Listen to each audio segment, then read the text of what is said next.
Good morning, everybody. I hope you're having a great conference so far. My name is Ravi Durgavachala. I work in non-volatile memory solutions group at Intel. The division non-volatile memory solutions is responsible for all things SSD at Intel. I specifically work in the Optane team, Optane SSDs. I hope you all have heard about Optane. You must have heard about 3D Crosspoint during the keynote earlier today. 3D Crosspoint is the actual underlying media. Optane is the brand name that Intel uses for any of the products that use the 3D Crosspoint media.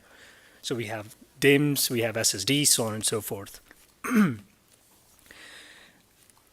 The reason I'm touching upon Optane is, as you notice, the title of my presentation is Expansion of System Memory Using Intel Memory Drive Technology. Intel Memory Drive Technology is a piece of software, but the underlying media that's being leveraged is the Optane 3D Crosspoint media. So I'm going to touch upon what Optane is and how it differentiates from other technologies before I dwell into the Intel Memory Drive Technology part of it. I have my email, Twitter handle, and the LinkedIn profile URLs on the screen here, so please feel free to connect with me on those platforms. I'm also planning to set aside maybe 5 minutes or so at the end of the presentation to answer any questions, or if you want to catch up later up the session, please feel free as well.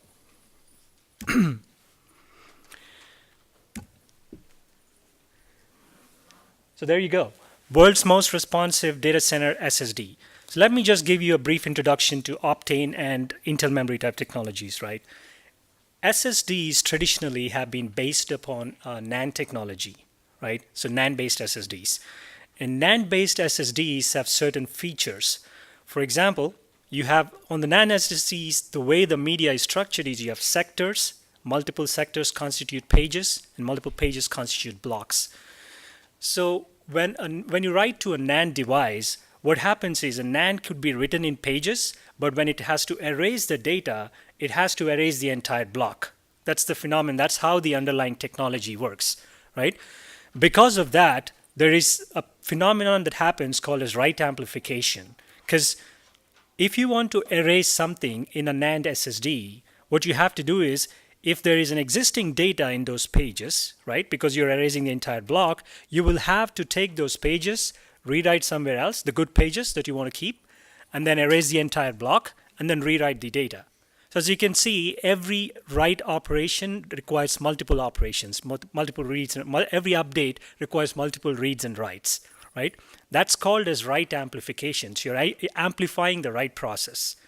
Now, because of that, the NAND-based SSDs are traditionally over-provisioned, right? So if you have certain terabytes of capacity on a NAND-based device, only part of it is actually used for the data, and the rest of it is used to support this write amplification, all these features, right?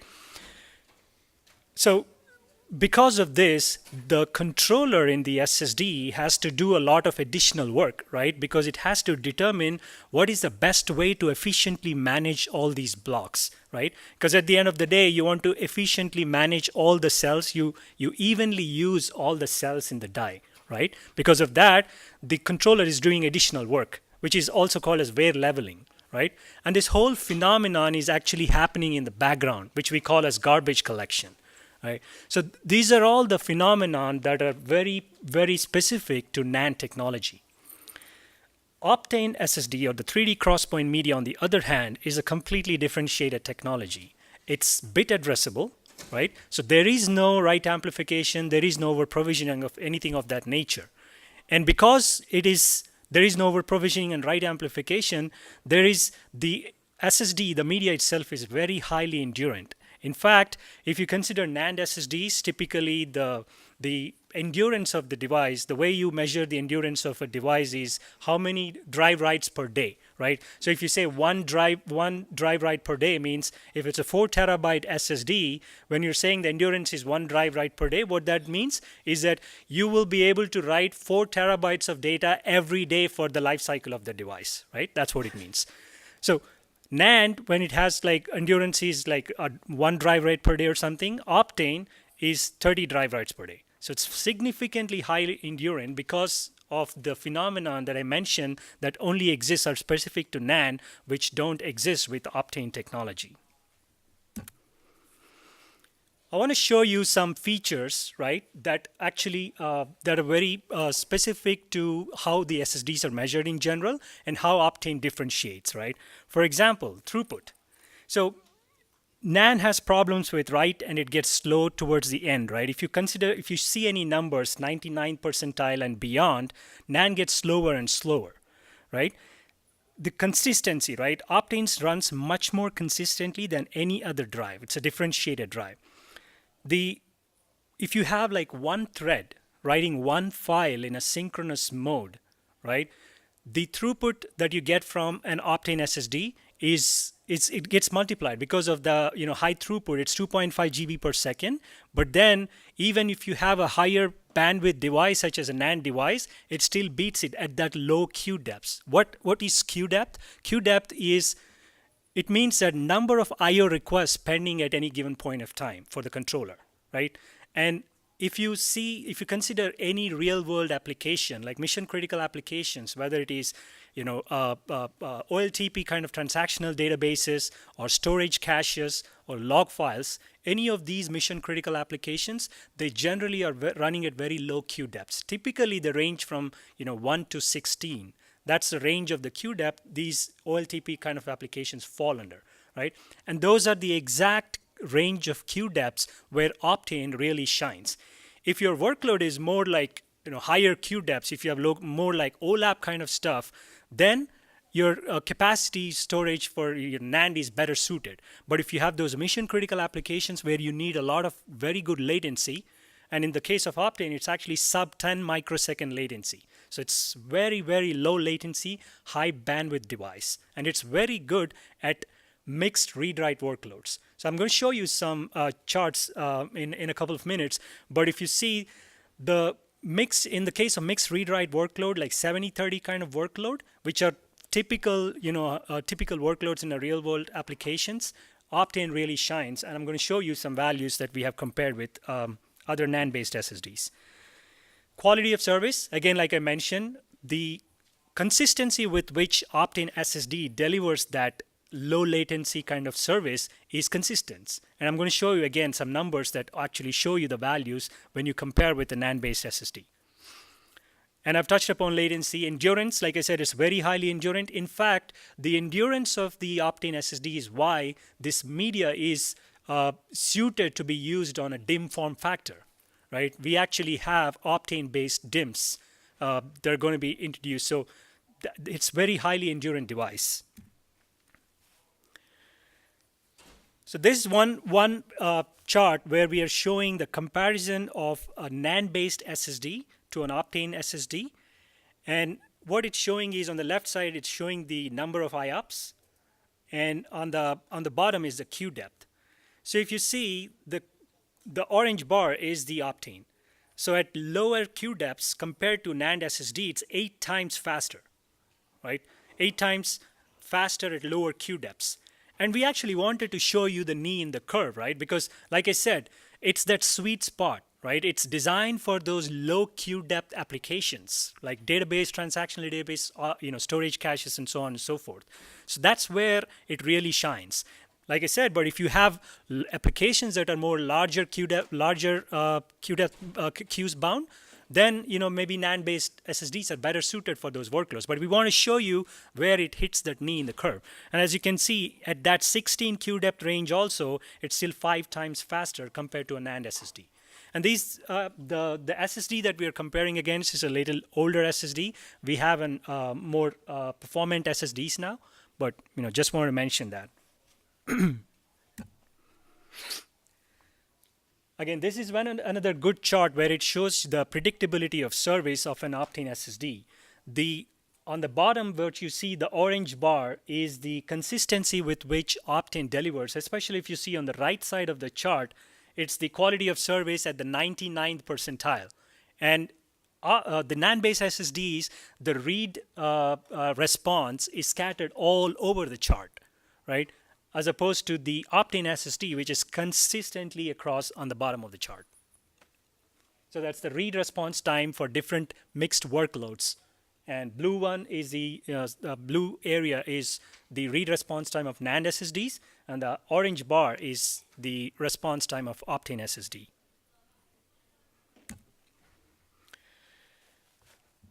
Just keep a slide. Yep.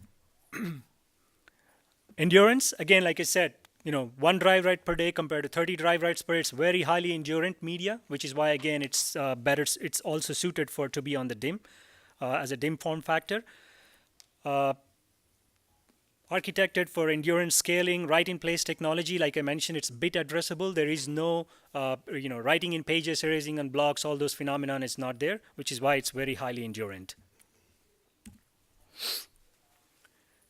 Now, so like I said in the beginning of my presentation, right, this is about in-memory computing. So why was I talking to you about a block device when this whole presentation is about in-memory? So what we have is a software product called Intel Memory Drive Technology. It's a piece of binary software that sits at the virtualization layer in a machine, at the hypervisor layer in a machine. And what it does is it actually turns your SSD, which is a block device, into memory pool. So it's a software-defined memory. So there is no change from your application perspective or OS perspective from any of those perspectives. You just have your SSD sitting in your machine just like any other SSD, because Optane SSD, to look at physically, is no different from any other SSD. It comes in the same known form factors like a U.2 or an add-in card. So you have an SSD block device sitting in your machine, and you have this piece of software that's at, like I said, at the virtualization layer. So when you boot up your machine, this software actually takes the block device and updates the BIOS tables, the memory map tables. So by the time OS comes up, it doesn't see the block device anymore. So if you have, let's say, 750 GB Optane SSD in your machine, when you boot up and OS doesn't see the SSD anymore. If you do an LSBLK in Linux machine, you won't see the device anymore. But on the other hand, if you had, let's say, 200 GB of DRAM and you have this 750 GB Optane added, when you do a free.h -h in your machine, you will actually see close to a terabyte of memory. Yep. No, this is specifically with Optane SSDs because it needs that high bandwidth and low latency kind of features.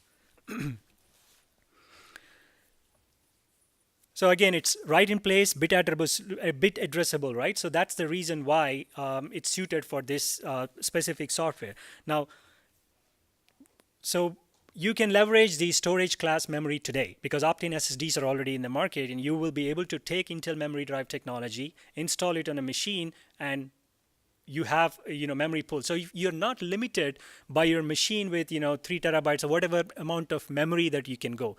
Now, if you have a PCIe slot sitting there, you can add your SSDs. Now you can go up to like 24 plus terabytes of memory in a single machine, right? So you don't always have to scale out if you're bound by memory capacity. So this is one option. Sorry, go ahead.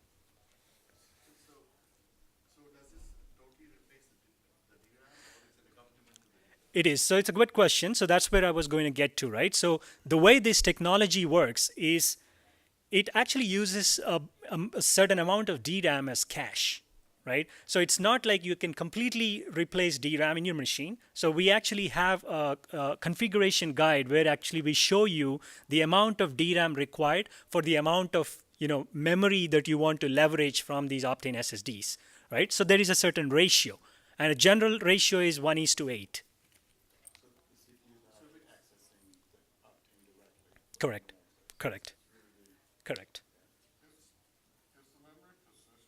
It is not persistent. It's volatile. Yeah.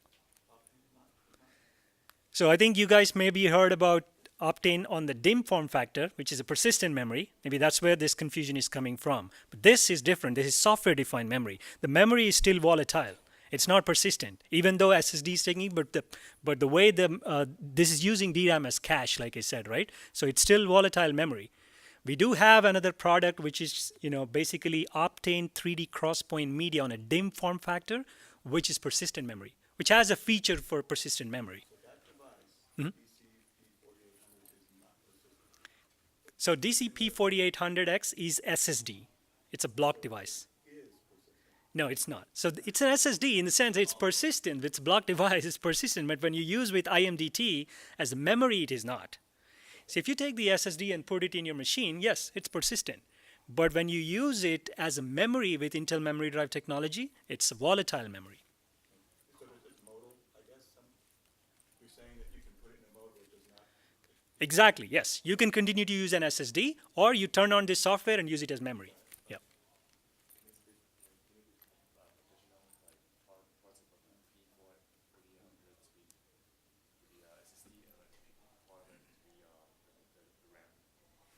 Oh, no, you can't do that. You mean you want to take one SSD and you want to part use it memory? No, you can't do that.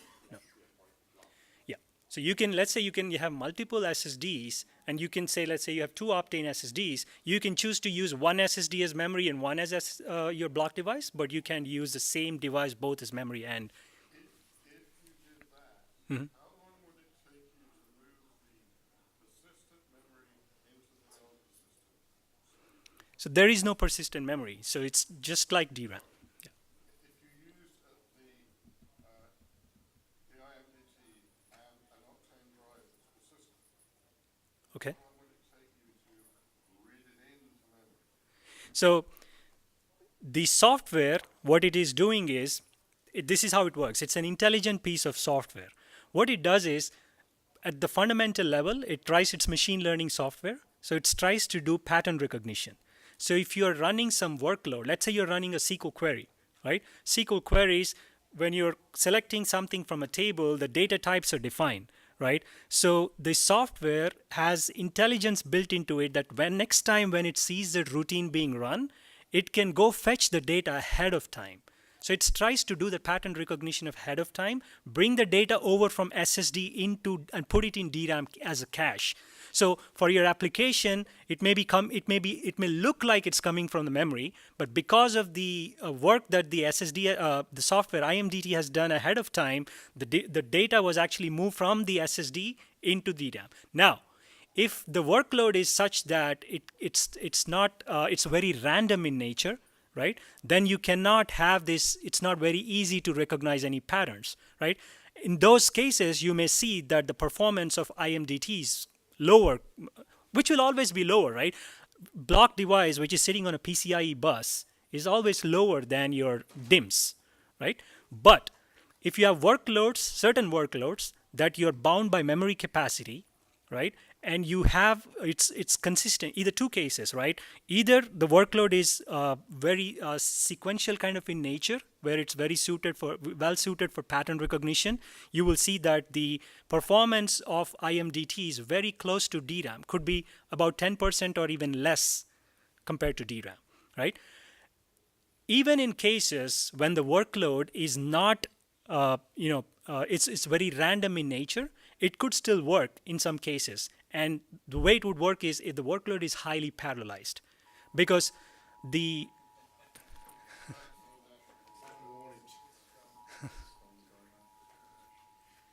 oh yeah, I heard it's about 11:18 today. It's supposed to be yeah, yeah, it's a test message directly from the president, I guess. I'm sorry. No, so the way the software itself, it needs to boot in UEFI mode, because that's not a requirement for the software in general, but because we are using a Optane SSD, which is an NVMe SSD, if you want to boot from an NVMe SSD, you need UEFI mode. Legacy mode doesn't support it. Other than that, everything else, there are no restrictions as such.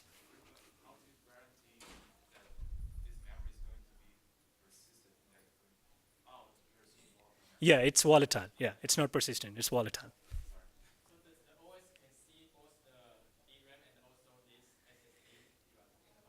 Yeah, it doesn't differentiate. It only sees single large pool of memory. So there is nothing like application will try to, you cannot do something like, okay, I want to put this in memory and put this in IMDT. It doesn't work like that, because the software has already updated the BIOS table. So the OS, for the OS, it's seamless.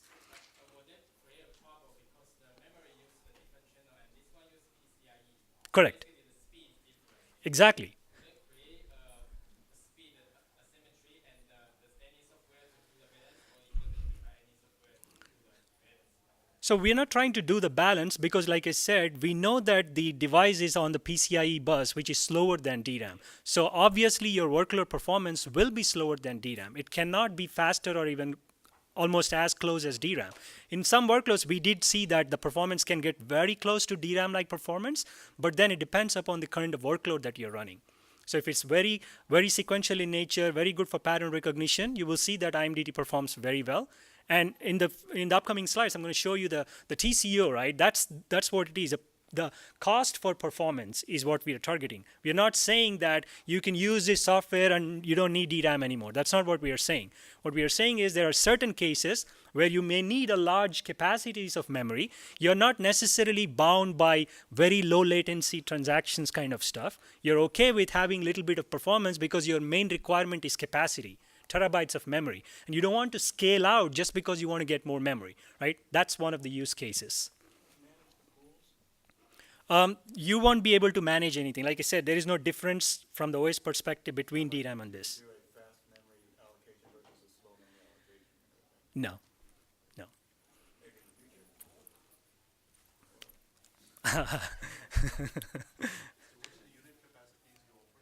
So currently we have 375 GB Optanes and 750 GB Optanes, and 1.5 terabytes are very going to be very soon in the market. But we have plans for much larger capacities as well. Depends on it's like how many PCIe slots you can just, if you have support for add-in cards, you can. If you have U.2s, hot pluggable, you can use, because Optane SSD, like I said, is no different from any other SSD. It comes in the same exact form factors. Ratio, yes, because like I said, it uses DRAM as cache. It's not like DRAM is completely gone. But you can use it. You can use to limit your amount of DRAM in your machine, and you get more memory capacity using Optane. The size of the device itself, what's the capacity of the drive? Correct. That was my question. Yeah. What's the capacity? So you have 375 GB Optane or 750 GB Optane, right? So if you have two 750 GB Optanes, for example, in your machine, that's about close to 1.5 terabytes of total SSD capacity. But we recommend certain amount of capacity only being used. So if you have two devices, maybe it's a close to terabyte. Now, if you have 256 GB of DRAM in your machine, then you means you have about 1.2 terabytes of memory. Correct. Exactly. So does it have any kind of difference from DRAM regarding the heat signature or the power consumption? So this is not on the DIMMs. This is the block device, right? It's on the PCIe bus. So it's not comparable to DRAM because it's lower power consumption compared to something sitting on the DIMM. Yes, correct.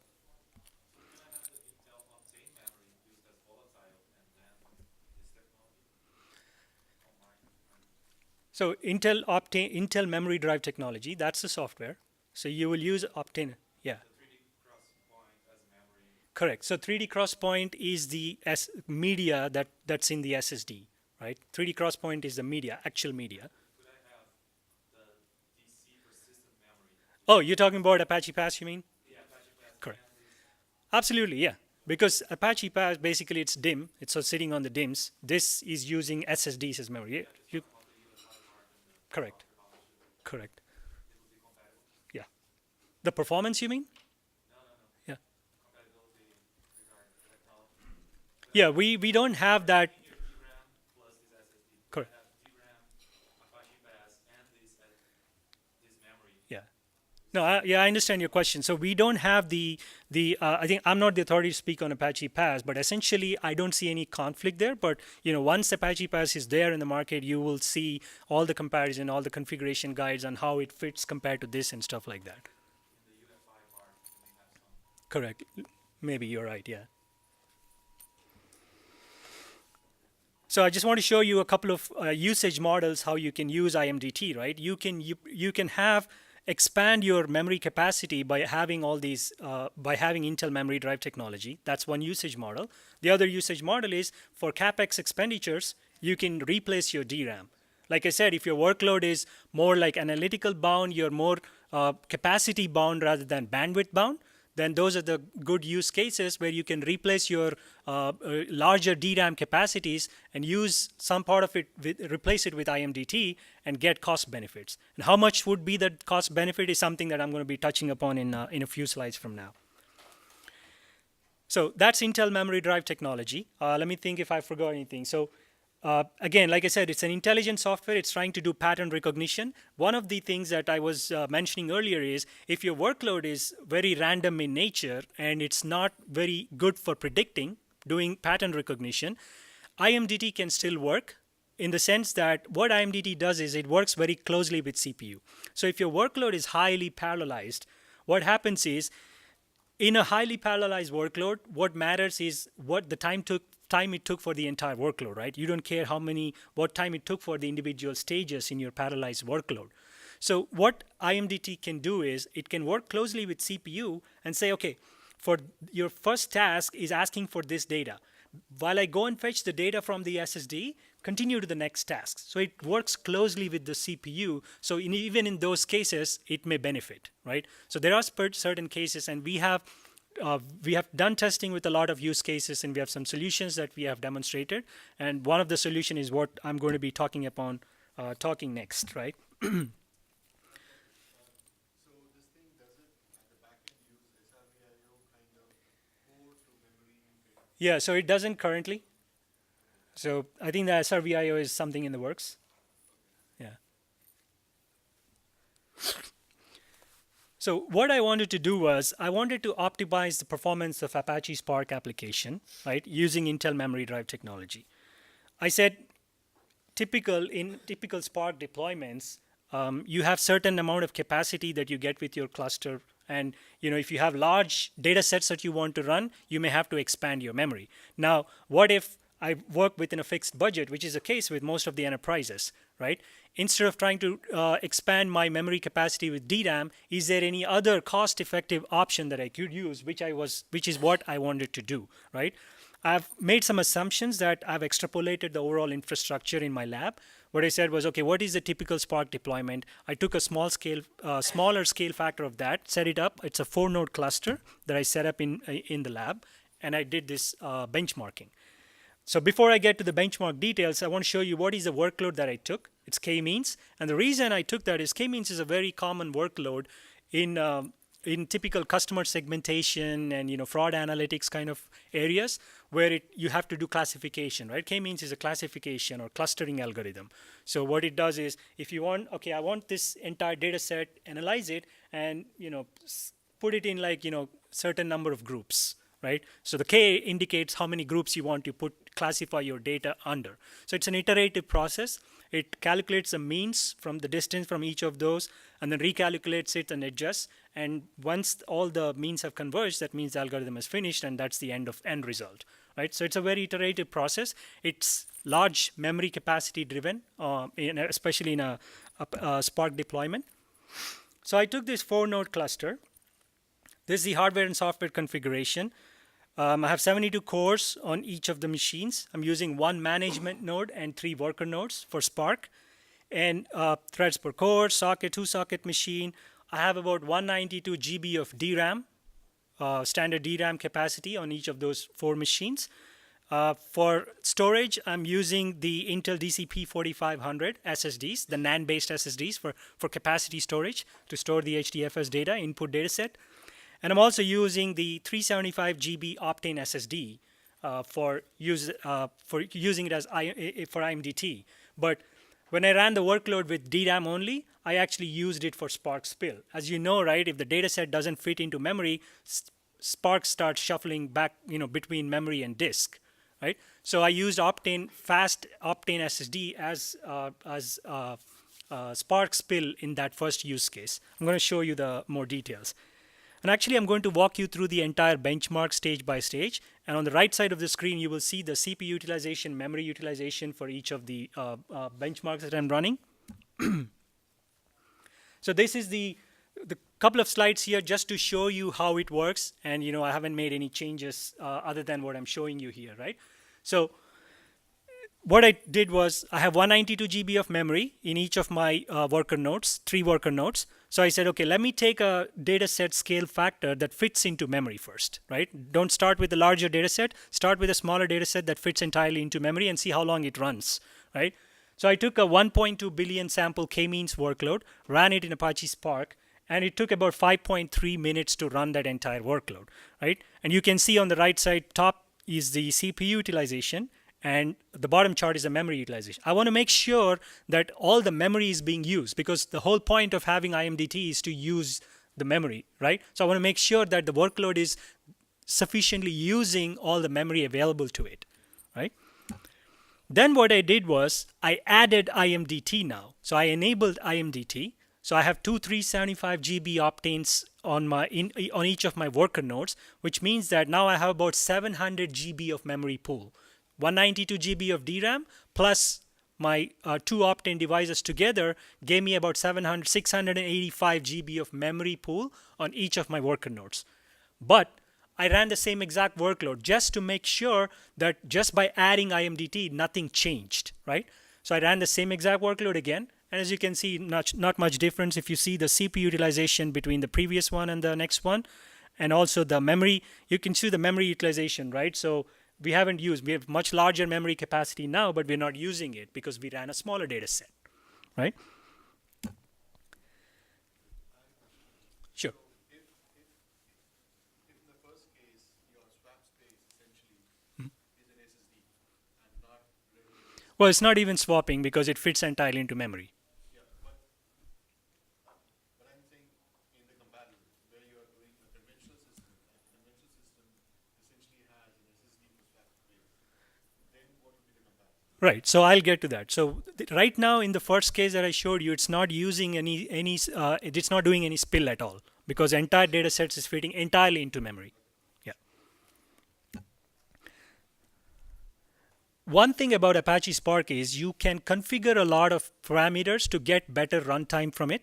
So that's one way to look at it, right? If you have a workload that's consistently the same, maybe you can spend some time on it, fine-tune your Spark configuration and run it. But that's not the case, right? You have tons of workloads all the time. Would you rather spend time, configuring Spark for each of your workload, how many executors or how much memory, how much cores to assign per each executor and all that stuff? Or do you want to just, have more resources available, and you can basically not spend any time configuring it and instead just run it, right? So it's faster time to market is what it means. But I still want to show you that you can still configure Apache Spark to get better runtime. So in this case, I actually changed some configuration parameters.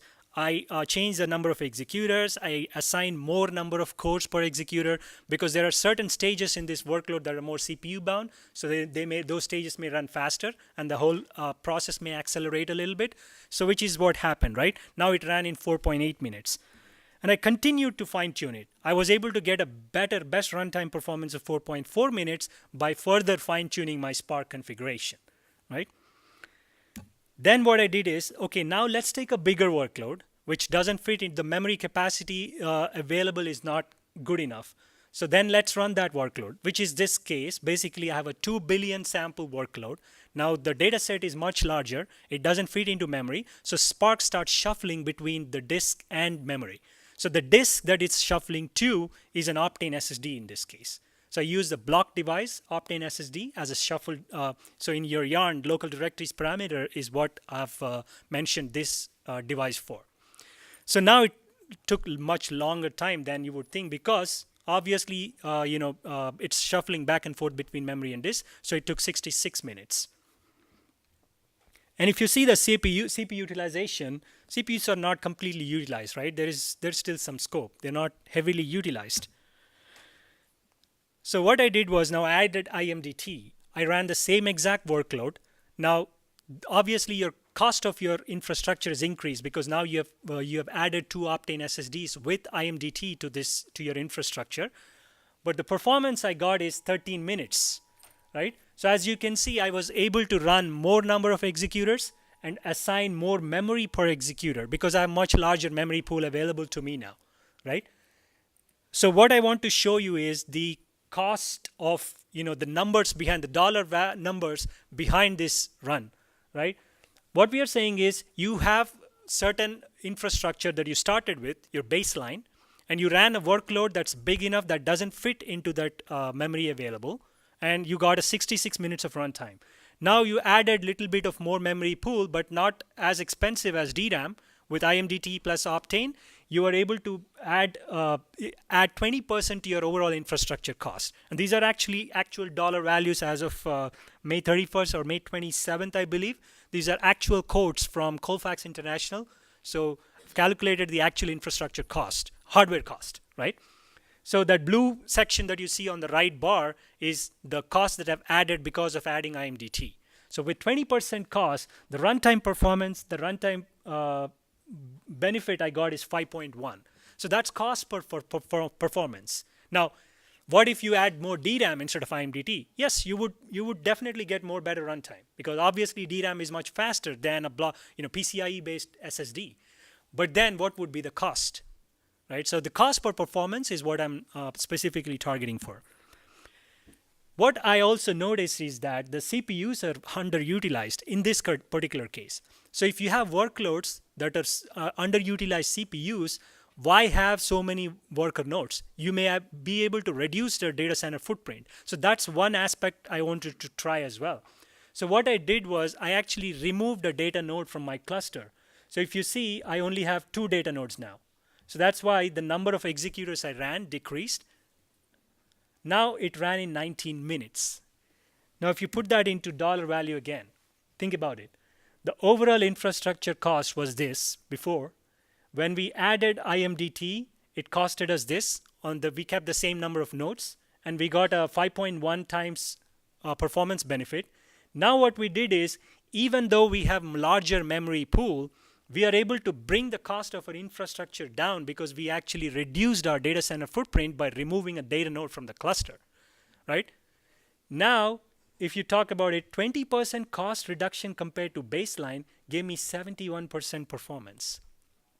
Again, there may be workloads that are not CPU bound and you may not see benefit. But if there are workloads that are with the underutilized CPUs, right? And there will be many, right? Typically, Spark you have, the idea has been to scale out, right? Because you need more memory capacities. But it doesn't mean that you're actually using all the other resources that are coming with those other nodes in your cluster, which is exactly what the case is here. Even though I had 3 data nodes, but I'm not fully utilizing my CPUs. So when I reduce this when I reduce the node count and reduce the data center footprint, now my CPUs are highly utilized, completely choked, and I'm able to get better runtime performance compared to baseline.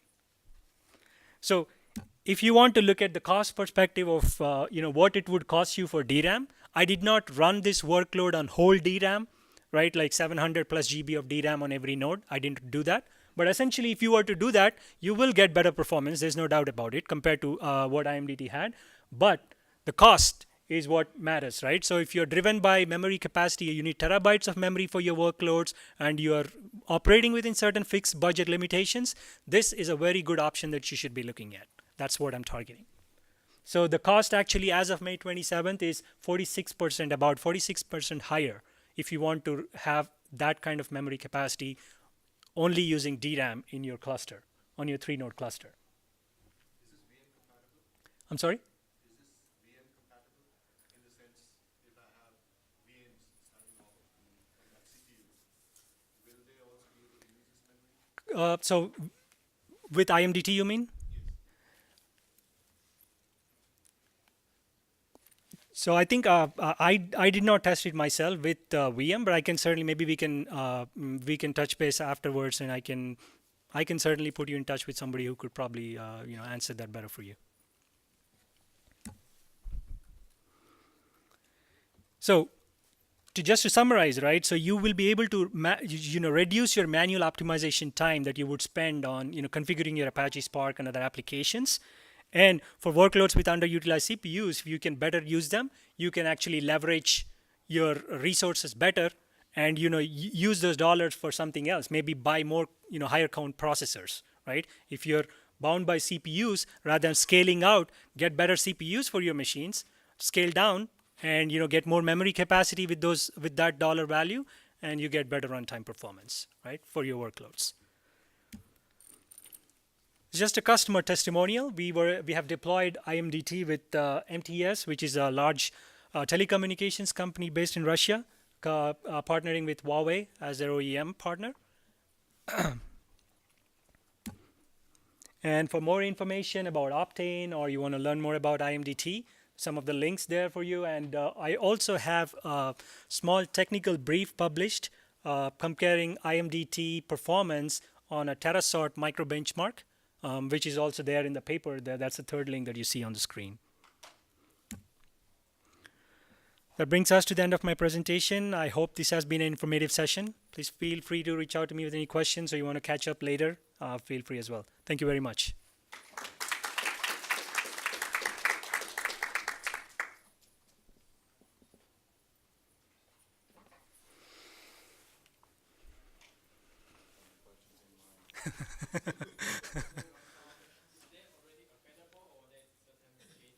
No, it's currently available. Yes. Like I said, we already deployed with a customer. So. Is the software free with purchase of a drive? No, it's actually a license-based software. So there is some license involved. And the license is per drive. So it sits on the drive. So you'll be able to move that drive to another machine or something, but the license will still be there. So the license is actually tied to the drive itself.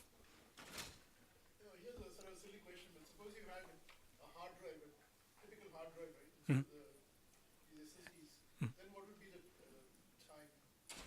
So you can't use IMDT with hard drive because it actually uses the high bandwidth NVMe SSD to use as memory.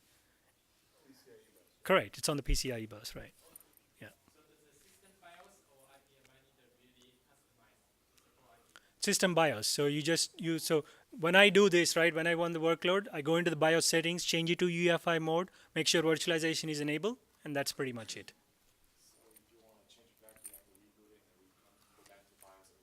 If you want to use it as a block device, then yes, you'll have to reboot, change it to legacy or something, and then. So here's the thing, right? So if you have, let's say, two SSDs, and you want to use one of them as memory and one of them SSD, you can just do it from the IMDT settings itself. So when you boot, IMDT has its own BIOS settings. So in there, you choose the device that you want to disable for IMDT. You can do that.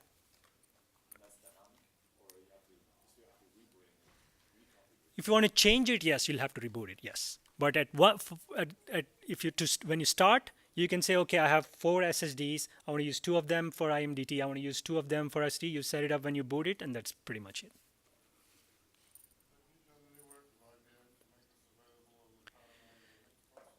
So we have worked with IBM.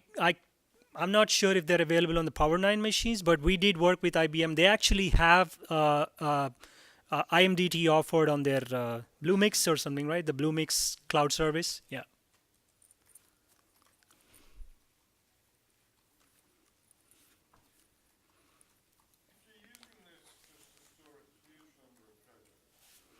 Storage, sorry. Plain old Java. Okay. Talk about the difference in speed between using that IMDT type approach Mm-hmm. as opposed to reading it off a standard SSD through some kind of database, in memory store of a database. So, yeah, the performance of reading from an Optane SSD or reading from IMDT, there is no difference because it's the same exact device. It's using the PCIe bus. Software does not add much latency because, like I said, it's machine learning software, right? What differentiates is if you're comparing to DRAM. But if you have a transactional database, and like I showed you, the Optane device is a very low latency device. You get sub 10 microsecond latency. That's the same exact latency you would get when IMDT is reading from the device. But obviously, in this case, for larger memory pools, you're reading data with larger blocks and stuff. That's what differentiates. But at the most fundamental level, it's the same exact SSD. So there is no overhead just because of the software itself.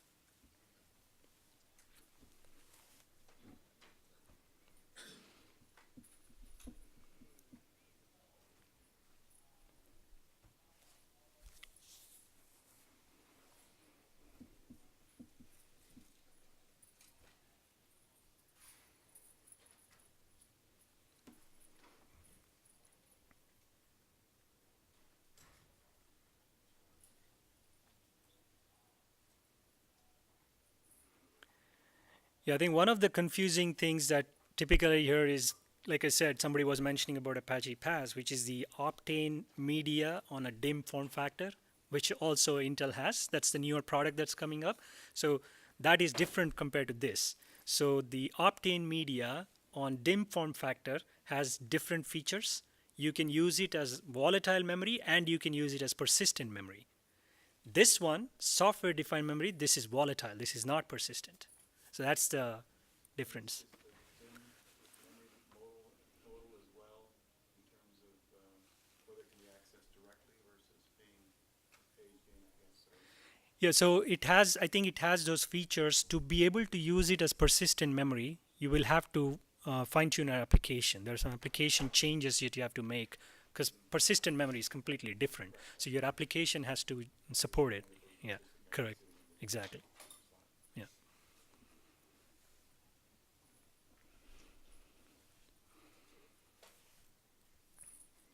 Another question. Mhm. Since this is a PCIe device, Mhm. as of today, does it support hot add?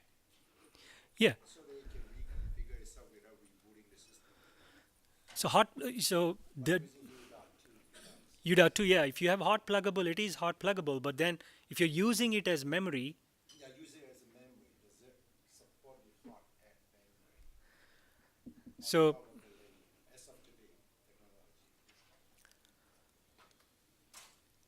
technology. um, I want to say yes, but I just want to make sure. Maybe I can you can connect with me. I'll make sure I answer your question. But it's like any other block device, right? If it could be, it's hot pluggable. If you have U.2s, they're hot pluggable. But if it is actively being used for IMDT, will there be any conflict? I would imagine so, right? Actually, to think of it, because it's it has updated the BIOS table with specific memory maps. So if they are not available, it it would crash or whatever, right? So, but again, like I'll try to get more details, and you want feel free to email me or something, and I'll be able to answer your question. And I actually wanted to mention that we do have like a cloud-based service where we offer for people to come and try out. If you have a workload, we can, we typically we provision a couple of a machine or two machines that you can run your workload. It's completely available online. I mean, it's free for everybody, so it's not like you have to set up some agreements or something. No, it's freely available. We have some servers with IMDT enabled already, so you'll be able to just submit a form to test it out for 2 weeks, 1 week, whatever, and then be able to run some workloads and stuff. So it's not there in the link that I put up, but the information page that IMDT, you probably will find it there. Yeah. So by following up this question, so do you, does Intel have its roadmap for the IMDT technology from PCIe form factor to the U.2 form factor? So there is no IMDT software is not dependent upon the form factor. Yes, so Yeah. people have device as U.2 in the future to support this. We already have U.2s. Yeah. So the Optane SSD, the 375 and 750, they come in both form factors, U.2 and AIC. I see. Yeah. So they will face this question. Correct. If I'm a user, I use it as a virtual memory anyway. Correct. So if user just unplug and the system really always really okay that half of my memory was unplugged. Gone. Right. Yeah. Yeah. Yeah. So I think I remember a year or so ago that you guys were working with Scale MP on something like this. Correct. Is that the same? Right. This is the software that we licensed with Scale MP. Yeah.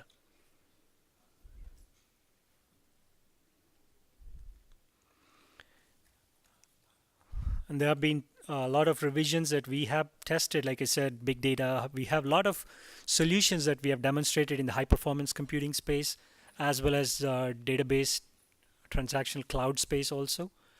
So since if you have heard about it 1 year, it's changed. It's almost like brand new world because the software has evolved a lot. NAND-based SSDs. No, IMDT was always with it's a Scale MP. Scale MP. The company itself has several products. They actually have other products as well. But IMDT software has been always been with Optane.